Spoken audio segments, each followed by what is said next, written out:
Divine Light Club, Pamanala, Pamanala Youth Club.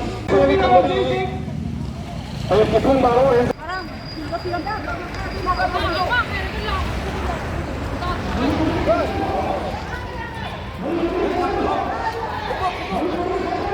Laku.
Unified Kamangi, Posienda,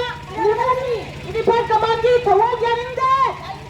Unified Kamangi, Tawa.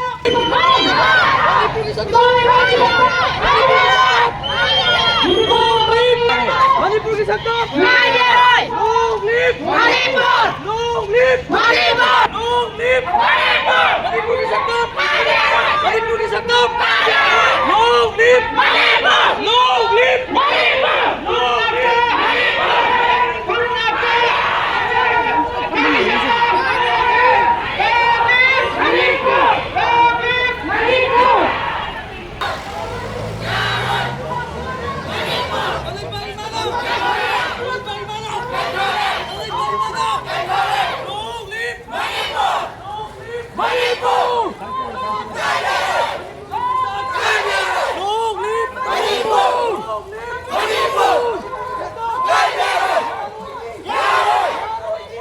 Ikan tau kopi apa isinya, aduh itu orang itu begini, soal lah, kita juga, mereka ini segi lah, kita punya, ekor ini kan orang dari bahasa lebar, kita betul ni cagi, tunggawa, apa amat yang terus begini, sang, ekor ini, mana ada orang sutara ada orang supaya dia juga, mereka mari mak dari lebiu, aduh ekor objek, slogan sing, lamun negeri, aduh slogan sing, lamun betul dari Michael sing ekor.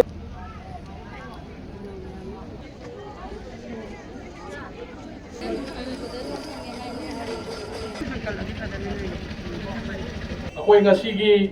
rally अकोई सिंजरी बा यारिपोक side की वैना नोपोक सांग पुनबलु न support होरगा अकोई की यारिपोक की अपन बमेरा पाइबी दपचिलगा अकोई की जगह लमनाई खोरोम के crew बमो लेकाई सिफाई लेकाई Wangkhem अमदी Vishnu नहा न सिंगबा सेदो क्लब हाइरिबा लैरिबा जगह सिंगसिदे लैरिबा मेरा पाइबी अमदी चिनौ सिंगना अकोई ngasi सिंजरी बा अकोई की रैली असे अकोई होजो जिक थोइबा मरोइना कोई कुइदगे ममांगदा नुमि हुमनि मरिनि की ममांगदा narco terrorist kanguna drone bombing tawduna missile kapsanduna samjara mioi khara hatkiba amadi atak akham leitana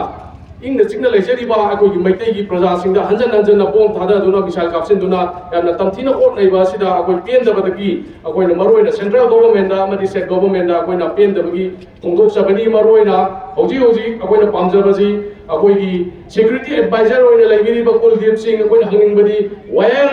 is he right now asuk yamna thoikli ba irang asida mangna wayam tang haidana mana tumina leithokpa aduga kogi DGP oino ubiri ba Rajiv Singh na ngasi bokta wahe matang haidana akoi tholi ba irang chingda bo oiro beli da bo oiro hairiba irang asi control to daba adi ngamda ba haiba se mak moral ground da mak pham thadok kan koi mak masana thadok karga ju akoi beli da lai ba mai praja singh na ma bo namda na koi हम थादोन गनी लोइना ना कोई government ता अकोइ नौजे Huygens English central government दा unified command से कोई chief minister दा सिनना बगिदा बगता अकोइ अकन बखोंजन जंगल गदी हाइरिबा कमांड से सीजन सिनदा ब तारगदी अकोइ हाइजन इंगबदी होजि सरकार फाइरिबा बीजेपी की सरकार ना मकोइ जो सरेंडर तौगदा बनी हाइरिबा फमसे नोंगनिनि की मंग सिनदा ब तारगदी मकोइ जो हाइरिबा सरकार से थुपचलगा अकोइ पुन्ना मैते यमा ओइना ꯂꯥꯟꯊꯦꯡ ꯃꯤꯟꯅꯔꯒ ꯃꯁꯤꯗ ꯑꯩꯅ MLA ꯅꯤ ꯑꯩꯅ ꯃꯤꯅꯤꯁꯇꯔꯅꯤ ꯑꯩꯅ ꯑꯆꯧꯕꯅꯤ ꯑꯩꯅ ꯑꯁꯥꯡꯕꯅꯤ ꯍꯥꯏꯕꯒꯤ ꯂꯣꯏꯅꯃꯛ ꯊꯥꯗꯣꯛꯃꯤꯟꯅꯔꯒ ꯃꯩꯇꯩ ꯑꯃ ꯑꯣꯏꯅ ꯑꯩꯈꯣꯏꯅ ꯄꯨꯟꯅ ꯂꯥꯟꯊꯦꯡꯃꯤꯟꯅꯁꯤ ꯍꯥꯏꯕꯒꯤ ꯑꯩꯈꯣꯏ ꯉꯁꯤ ꯆꯪꯖꯟꯕ ꯈꯣꯡꯖꯪꯅꯤ ꯑꯗꯨꯅ ꯍꯥꯏꯔꯤꯕ ꯗꯤꯃꯥꯟ ꯃꯌꯥꯝ ꯑꯁꯤ ꯑꯊꯨꯕ ꯃꯇꯝꯗ ꯊꯕꯛꯇ ꯄꯥꯡꯊꯣꯛꯇꯕ ꯇꯥꯔꯒꯗꯤ ꯌꯥꯏꯔꯤꯄꯣꯛ ꯁꯥꯏꯠꯂꯣꯝꯗꯒꯤ ꯑꯩꯈꯣꯏ ꯑꯀꯟꯕ ꯁꯤꯗꯒꯤ ꯍꯦꯟꯅ ꯑꯀꯟꯕ ꯈꯣꯡꯖꯪ ꯑꯩꯈꯣꯏ ꯒꯣꯚꯔꯟꯃꯦꯟꯠꯒꯤ ꯂꯩꯔꯤꯕ ꯄ꯭ꯔꯣꯄꯔꯇꯤ ꯃꯥꯡꯍꯟ ꯇꯥꯍꯜꯂꯛꯀꯅꯤ ꯂꯣꯏꯅꯅ ꯒꯣꯚꯔꯟꯃꯦꯟꯠꯒꯤ ꯂꯩꯔꯤꯕ ꯑꯣꯐꯤꯁꯁꯤꯡ ꯑꯩꯈꯣꯏ ꯊꯤꯡꯖꯤꯜꯂꯛꯀꯅꯤ ꯑꯩꯈꯣꯏ ꯄ꯭ꯔꯖꯥꯅ ꯑꯗꯨꯛꯀꯤ ꯃꯇꯤꯛ ꯈꯣꯏꯁꯥꯎꯅꯔꯕ ꯑꯩꯈꯣꯏ ꯐꯥꯗꯕ ꯉꯝꯗ꯭ꯔꯕ ꯑꯁꯤ ꯑꯩꯈꯣꯏ ꯊꯦꯝꯕ ꯉꯝꯃꯣꯏ ꯑꯗꯨꯅ ꯍꯥꯏꯔꯤꯕ ꯑꯩꯈꯣꯏꯅ ꯇꯥꯜꯂꯤꯕ ꯗꯤꯃꯥꯟꯁꯤꯡ ꯑꯁꯤ ꯑꯊꯨꯕ ꯃꯇꯝꯗ ꯄꯤꯕꯤꯅꯕꯒꯤꯗꯃꯛꯇ ꯑꯩꯈꯣꯏ ꯌꯥꯏꯔꯤꯄꯣꯛꯇ ꯂꯩꯔꯤꯕ ꯒ꯭ꯔꯨꯞ ꯃꯌꯥꯝ ꯀ꯭ꯂꯕ ꯃꯌꯥꯝ ꯃꯩꯔꯥ ꯄꯥꯏꯕꯤ ꯃꯌꯥꯝꯅ ꯒꯣꯚꯔꯟꯃꯦꯟꯠꯗ ꯑꯃꯗꯤ ꯁꯦꯟꯇ꯭ꯔꯦꯜ ꯒꯣꯚꯔꯟꯃꯦꯟꯠꯗ ꯑꯩꯈꯣꯏ ꯑꯊꯨꯕ ꯃꯇꯝꯗ ꯊꯕꯛ ꯄꯥꯡꯊꯣꯛꯅꯕꯒꯤꯗꯃꯛꯇ ꯍꯟꯅ ꯔꯤꯀ꯭ꯋꯦꯁ ꯇꯧꯖꯔꯤ ꯂꯣꯡ ꯂꯤꯚ ꯃꯅꯤꯄꯨꯔꯒꯤ ꯁꯛꯇꯝ ꯃꯅꯤꯄꯨꯔꯒꯤ ꯁꯛꯇꯝ